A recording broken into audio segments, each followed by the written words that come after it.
Bienvenidos a Planos y Birra. Bueno, muchachos, ¿cómo andas? La otra vez casi nos cagamos a trompada, pero esta vez estamos más tranquilos. Y yo creo que esta vez está para... No, siempre partiendo del respeto, Igual que ustedes, digamos. Espero sus comentarios. Muchachos, no están comentando nada. Llevamos 7 capítulos, no están comentando. Por favor, suscríbanse, comenten, den like. Y bueno, empezamos con el capítulo de hoy. Que va a ser una continuación del capítulo anterior, donde hablamos de los dos grandes maestros de la arquitectura, Frank Lloyd Wright, mi Chad, Sí, y Le Corbusier, que sería... que ya fue ampliamente defendido Está por bien, mi persona en el está capítulo perfecto. anterior, así que pasen a verlo. Por favor, entonces, bueno, hablamos un poco de una manera, obviamente, o sea, siendo la idea de este capítulo es que sea un debate de las posturas de cada uno de los dos maestros y de cómo influyen hasta el día de hoy en la arquitectura. Sí. Bueno, otra figura increíble de la historia de la arquitectura. Bien, me gusta que diga increíble. El compañero Frank Lloyd Wright. Me gusta que diga increíble. Pará. Bien. Gracias a los muchachos de Nebula que nos compartieron estas birras. La verdad que espectacular. La verdad que están muy buenas. O sea, en el desarrollo del capítulo anterior ya nos tomamos una Cream Ale, una Hazy IPA y, por supuesto, la favorita del público, la Golden Geisha. Espectacular. Increíbles. Y bueno, ellos tienen su local también, los invitamos a pasar por ahí. Por Regio, en Bernabé Arauz y Roca sería. Así que bueno, los saludamos y muchas gracias por la... Saludos a los muchachos y muchas gracias por las birras. Bueno, ahora sí. Bien ahí. Bien. Bueno, ¿qué estaba diciendo? Antes de comenzar un poco a contar quién es este señor, en el capítulo anterior habíamos esbozado una cosita que está buena retomarla, digamos. ¿Cuál? Que es el superclásico de la arquitectura, ese Boca River entre los dos exponentes de la arquitectura. Y yo, siendo de River, siendo racionalista y millonario, tengo que decir que el problema que tengo con Wright es el mismo que tengo con Boca. A ver. O sea, me simpatiza quizá en algún punto, digamos, tampoco Bien. tanto Boca. Okay. No, Pero Wright sí, bueno, un capo total, digamos. Pero bueno, te puede gustar Riquelme, por ejemplo. ¿Entendés? Me parece muy bien. Pero los fanáticos son unos imbéciles. Ese es su principal problema. Todos los fanáticos de Wright, mira, yo te lo voy a describir. Los fanáticos de Wright son fanáticos acérrimos de Gaudí y me caen mal. Son unos giles. Pero bueno, está bien. Cada uno con lo suyo. Cada uno con lo suyo. Y yo creo que eso es lo que más me aleja. Y lo que me hace... Y encima tiene la particularidad de que todos odian a Le Corbusier. Yo no lo odio, Lo odian a Le Corbusier. Se tienen que sacar la camiseta un poco para hablar del compañero Le Corbusier. Así que bueno, empecemos con el señor Frank. Frank nace en Wisconsin, Estados Unidos. Ya primera diferencia con Le Corbusier.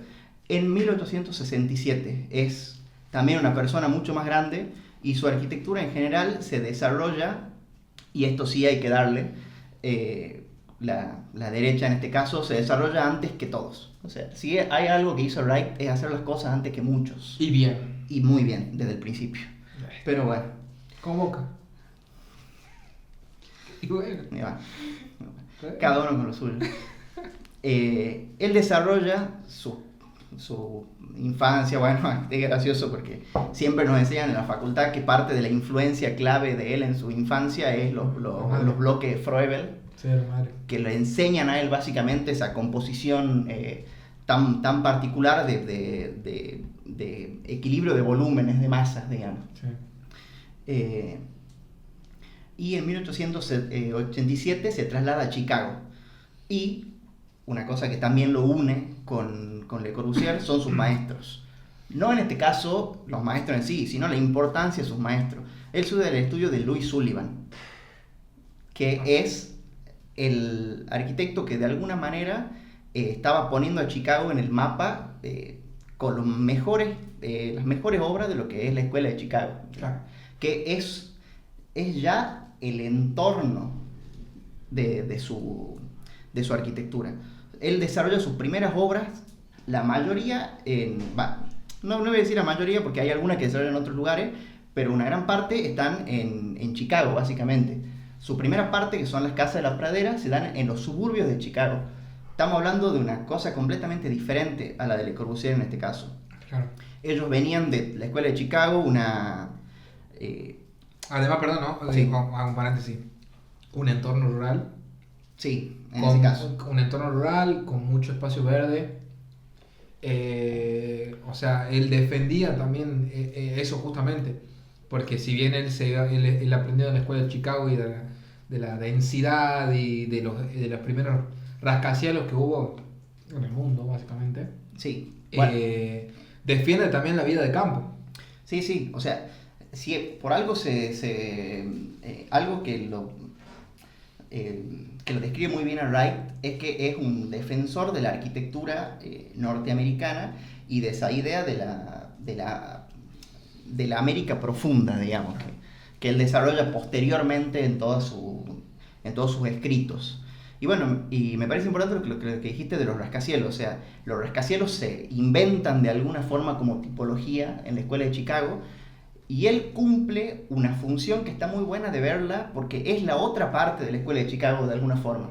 O sea, las mismas personas que trabajaban en las oficinas del Louvre de Chicago, esos grandes empresarios que han generado el boom económico de Chicago, tenían que vivir todos afuera en una casa de los suburbios que la construía Wright. Y la construye el tipo de arquitecto. O sea, la importancia geográfica de Chicago en el desarrollo de Estados Unidos es muy importante.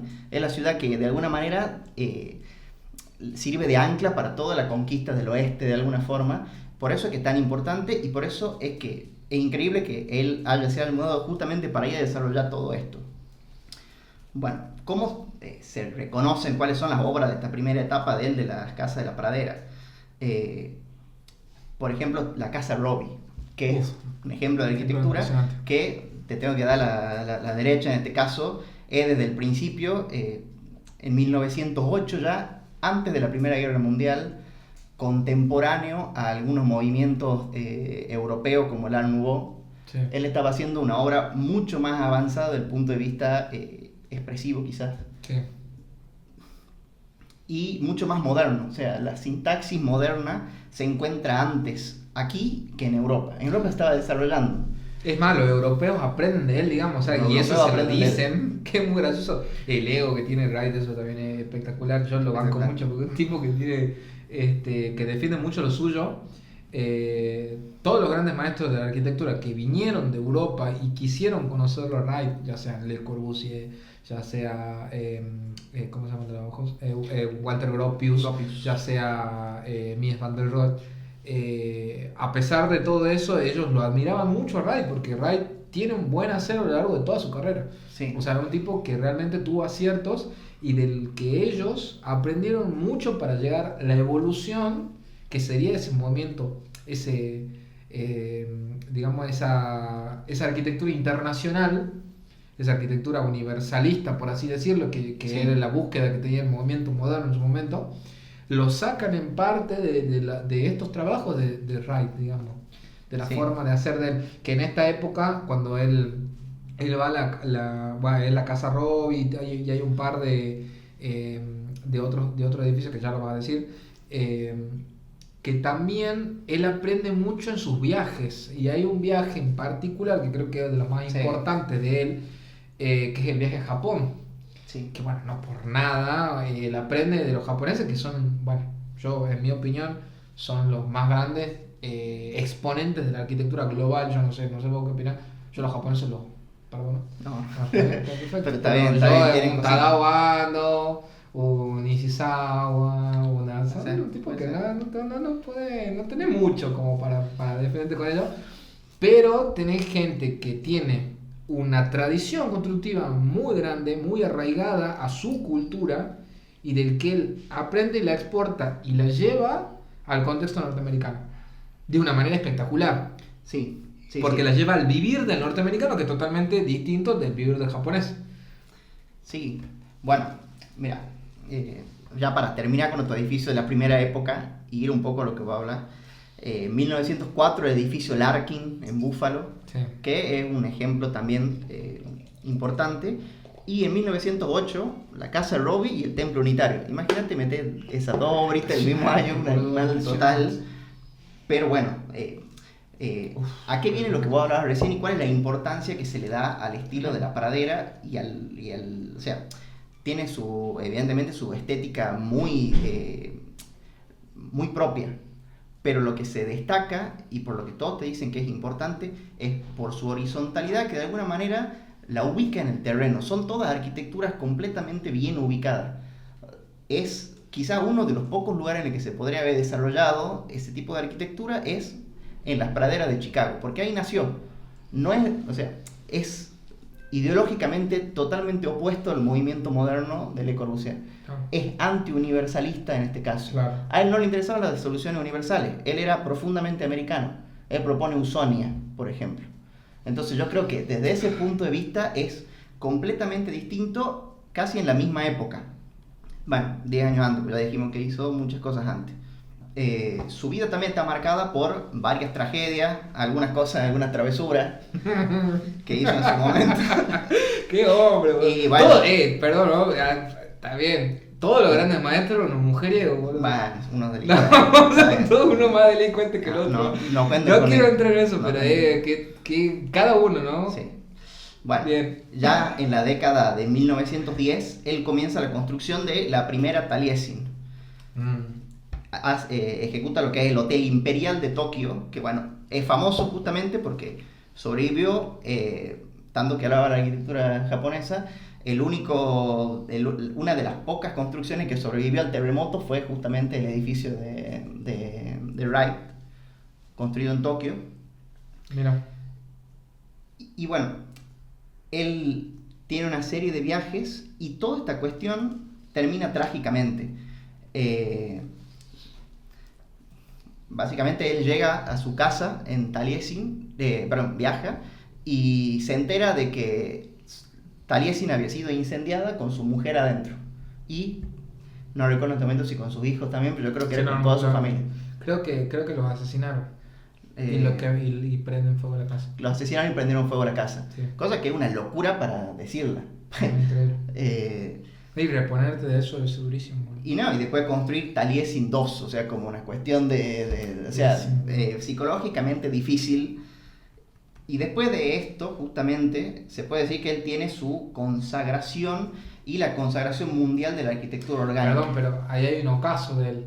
Claro, sí, porque estuvo mucho tiempo sin poder construir y el periodo de, justamente, estaba hablando de los ejemplos de recién, eran 1910. Él vuelve a sacar obras consideradas mundialmente a partir del 35, 40. Son 20 años. Son 20 años de alguna forma, un ocaso importante, digamos. Y es que debe ser duro, o sea, enfrentarte a todo eso. Y además, a ver, creo que hay que ponerlo en contexto, sacando los problemas personales que él tuvo, que en ese momento fue el auge del modernismo, de los maestros europeos y de toda la lluvia de nuevas ideas que había, y que el hacer de él había pasado a ser una arquitectura anticuada. Claro. O sea, siguió, no es que no construyó 20 años, construyó, pero el tema es que él, fue muy irónico, porque él, digamos, la inspiración que él toma, que él le da a los europeos como que lo siguen de nivel, y ahí es donde yo entro y me pongo la camiseta de este hombre y te digo que cómo será de grosso el tipo, que aprenden de él, llevan esa arquitectura a otro nivel, por así decirlo, porque vamos al caso, es una arquitectura que está consagrada, y de ahí el tipo juega con esos juegos, con esas reglas que imponen los europeos y los mejora. O sea, él agarra, toma, hace como una reevolución de lo que él ya había llevado a cabo con el estilo internacional, ya sea.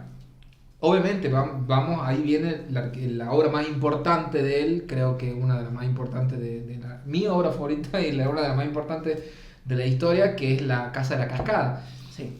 donde él lleva justamente la arquitectura moderna a otro nivel, que es justamente llevar la arquitectura al entorno. Claro. Justamente todo lo que venimos hablando es que él llega a eso, o sea, él siempre tuvo una fuerte conexión con la naturaleza y la llevó siempre a la arquitectura. Pero la diferencia de esta es que él llevó la arquitectura a formar parte de la naturaleza, de alguna forma. O sea, obviamente, siempre con ciertas cuestiones, ¿no? Pero yo creo que lo que a él se le aprecia, y eso lo ven mucho hoy, en muchas escuelas de arquitectura, no solamente, quizá no se ve en todo el mundo, pero no sé, se ve en las conexiones con la naturaleza en la arquitectura brasileña, en la arquitectura paraguaya, en la arquitectura hasta no japonesa, porque ellos tienen su propia cultura, pero arquitectura de todo el planeta, que fue adoptando esa manera de vincularse con la naturaleza y que la vemos hoy en día en un montón de corrientes, y que se recupera eso de justamente de Wright, porque ahí es donde entra la contraposición de dos figuras, Sí. de River y Boca, donde claramente Wright tiene ese vínculo, justamente por eso es tan popular. Sí. Por eso es tan popular, porque a ver, si vamos al caso, ahí es donde retomo un poco lo que vos decías, porque Wright busca eso popular, digamos, busca esa conexión con sus raíces, que tiene mucho el hincha de Boca, en mi caso en particular, lo tenemos, por supuesto, no me avergüenza decirlo, y el de River, como Le Corbusier, busca, bueno en el caso en la máquina de habitar, ¿no? La máquina de River, la máquina de River. Mirá la que iba a salir. Mirá la que salió. La máquina de River, justamente, hasta poético, digamos, te diría, y Le Corbusier, y Wright tiene esa manera de hacer la arquitectura que al final siempre está vinculada a eso, digamos, a la identidad de él. Sí. Que justamente, bueno, yo creo que ahí es donde sí. estamos de acuerdo, porque ahí es donde Wright justamente llega a disruptir, o sea, llega a ese punto de disrupción con la modernidad y con lo calculado, porque no es que no lo hace, lo hace pero a su manera, sin olvidarse de dónde viene. Sí, o sea, en esta segunda etapa, es como todo lo que venía bien hecho antes, se lleva al máximo nivel. O sea, yo te voy a leer las obras, ¿no? Porque solamente hay que leerlas. Sí. Cada uno después la busca, el que no conoce, la verdad, que se va a educar, digamos. Claro. O sea, La Casa de la Cascada en el 1939. La sede de Johnson Wax. Taliesin 2, de Taliesin West, dice aquí. Y ya hacia el final de su carrera, el Museo del Guggenheim de Nueva York. Dios. Que es una cosa mejor que otra. Es una cosa mejor que otra. Y también hay acá un tema importante que es el concepto de las casas busonianas, que un poco lo veníamos desarrollando, que son, por ejemplo, la casa Jacobs, que propone él después de entre los 30 y los 50. Es muy importante ver la temporalidad. ¿Cuántos años tenía en esa época? Y estamos hablando que era una persona de el 1887. Y hasta el no, qué impresionante, boludo. Sí. ¿Cuánto longevo. No casi con 90 años, ese hombre, digamos. Bueno, ¿qué propone él? Él propone el concepto de una casa para la clase media norteamericana, que él lo titula Usonia, que es muy interesante el libro que se llama así, de Sacriste, donde él te explica básicamente el concepto. Tienen que ser casas asequibles y funcionales. Él se pone en la piel del norteamericano común y dice a la gente, le hace falta casas, y le hace falta casas buenas, que es una muy buena conversación. Sí. Una muy buena conversación. Totalmente. O sea, las casas que él propone para la clase media americana son una locura. O sea, esta es una locura que ahora se usa, las famosas mid-century están bastante basadas en ese concepto justamente. Sí, justamente. Y bueno, ojalá las viviendas públicas pudieran tener una cosa por el estilo. Que eso me parece una hermosa discusión. O sea, la calidad de la arquitectura pública, sí. No sé si lo pone con arquitectura pública porque no está dentro de su mirada quizás, pero él lo propone como lo que tendría que tener a mano una persona, a lo que tendría que poder acceder una persona de la clase media americana. Bien.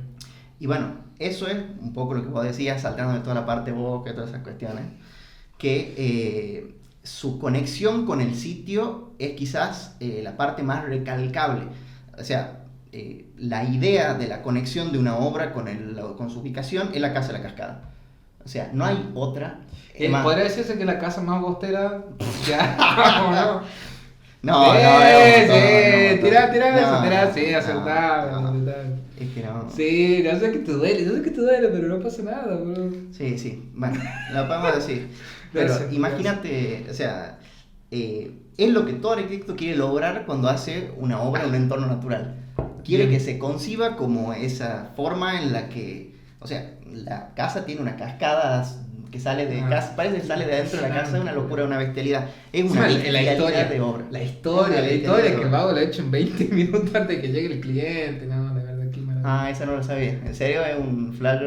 Sí, no, supuestamente es como que el cliente lo llama a él, claro, el tipo le había pagado ya parte de la obra y le dice, che, no me está pasando nada, necesito que vea. Justo estoy pasando por cerca del estudio, ya me llevo en una hora. Y dice que ha sido como que, obviamente, todo un cuento, ¿no? Y el despliegue de él, de la lámina y todos mirándolo alrededor de él. Y que él se ha puesto a dibujar y solo solo hizo un croquis, que es el que vemos siempre, que es la casa desde abajo, que sale la cascada, digamos, que como que... Un animal. Sí, no, una bestia, digamos, realmente. Un animal. Y bueno, acá un poco el final. Dice que fallece en Phoenix a los 91 años, después de haber dejado una cantidad imposible de obras. Es increíble. No sé, yo me acuerdo cuando estábamos cursando historia que veíamos las casas de la primera etapa, era más o menos una casa por año. No son como 1000 casas que tienen una no sé si tantas, pero era una locura. O sea, era una o dos casas por año desde 1900 quizás. No, 1890 y algo. 1800 era hasta el 1915 es uno o dos casas por año, sí, todos los años. Bien. Seguidita. Qué locura, bro. Y bueno, realmente. Yo creo que ya nos hemos expresado lo suficiente y se entendió los puntos de cada uno. ¿Qué es lo que yo rescato en este caso de Wright? Me parece muy importante que él haya estado completamente en contra de todo. O sea, su grandeza reside en nunca haber caído en el juego de los otros, básicamente. Hizo la suya. Sí, hizo la suya completamente. Él estuvo completamente aislado de las discusiones de la arquitectura que se estaban dando. A él no le importaba. O sea, si todo el mundo estaba discutiendo de la ciudad de los 3 millones de habitantes, él ni pisaba los Siam, no le interesaba absolutamente nada. Que discutan estos muchachos europeos, digamos. Yo voy a hacer casa para la clase media norteamericana. Eso es muy importante y muy valorable. Muchas de las discusiones que se hicieron y se llevaron a cabo después en la parte final de los Siam, evidentemente estaban mirando algunos ejemplos de esto y hasta los movimientos de la misma arquitectura, digamos, que se dieron después, miraban mucho hacia las obras de Wright. Y yo creo que eso es con lo que me quedo.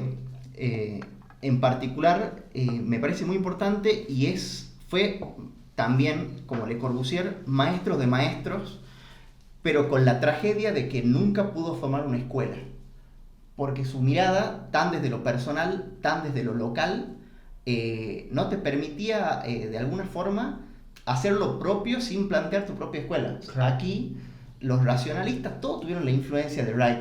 ¿No? Es indudable que Sacristi no tiene influencia de Wright, por ejemplo. Totalmente. Sí. O sea, hay casas que son básicamente, no te voy a decir calcadas porque una falta de respeto, pero la casa García dialoga tranquilamente con la casa Jacobs. Claro. Muy similar en su planteo, muy similar en la... bueno, el tema es que aquí, por decirlo de alguna forma, cuando se extiende el movimiento moderno por todo el mundo, la gente evidentemente, porque no es Gil, no han sido eran arquitectos muy capaces, tomaron lo mejor de las dos cuestiones, digamos. Claro. Están de seguida de inserción en el sitio por ambos lados. Así que bueno, yo creo que no tengo nada más para decir de este buen señor. No. De la Ribera. No, bueno, la verdad que yo, bueno, ya me gustó el punto que llegamos del River y Boca. La verdad que yo creo que, bueno, sí, Wright es un tipo que marcó fuerte su individualidad, su persona en la arquitectura. Y creo que eso es lo valorable de él, digamos. O sea, que el tipo haya sido fiel a sí mismo en todo ese ambiente, en toda esa porque era un momento bisagra, y a pesar de haber hecho la suya, sigue teniendo la influencia dentro de todo lo que es la arquitectura, ¿no? Y yo creo que yo lo que valoro mucho de él es eso, que él no tuvo esa aspiración, él simplemente hacía buena arquitectura. Era un buen arquitecto y yo era un buen arquitecto. Eso es verdad. Era un tipo que era un buen arquitecto. Ahí es donde la diferencia de Le Corbusier, donde Le Corbusier es un artista que no sabía hacer arquitectura al principio, después aprendió. Wright siempre fue arquitecto. Y creo que ahí es donde yo me pongo la camiseta y digo, creo que esa es la diferencia y lo que yo admiro de Wright. Y por eso yo también me fijo mucho en eso, digamos. O sea, yo muchas de las cosas que hago siempre miro a ese hombre, porque la verdad que considero que le dio en el clavo de cómo habitar. Así que bueno, bien, no nos llevó a la piña.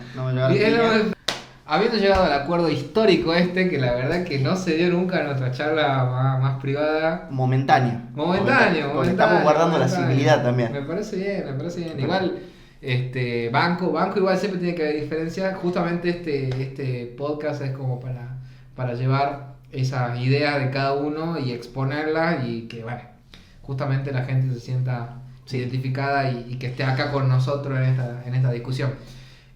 Bueno, de nuevo les agradecemos a los chicos de Nebula, que tienen su bar, repito, en la Bernabé y Roca, el bar regio. Espectacular la Golden Age, está espectacular, boludo. La verdad que es... Sí. Causó su efecto. Causó su... tuvo su cometido, digamos. También. O sea, la verdad que está espectacular. Muchas gracias a los chicos de Nebula de vuelta. Y bueno, a ustedes por escucharnos. Y bueno, nos van a tener un nuevo históricamente capítulo. Los invitamos también a comentar el video, qué les pareció, y a suscribirse. Por favor, suscríbanse, muchachos. Es el capítulo 7. Necesito que se suscriban. Hay que pagarle al tigre, así que es el cámara que está ahí. Así que bueno, saludos, muchachos. Obviamente al Paco, un genio, nuestro productor, maestro. A Manuel, en la descripción van a estar sus redes sociales. Perfecto. Así que bueno, muchachos, saludos y nos vemos en un próximo capítulo de Planos y Birra.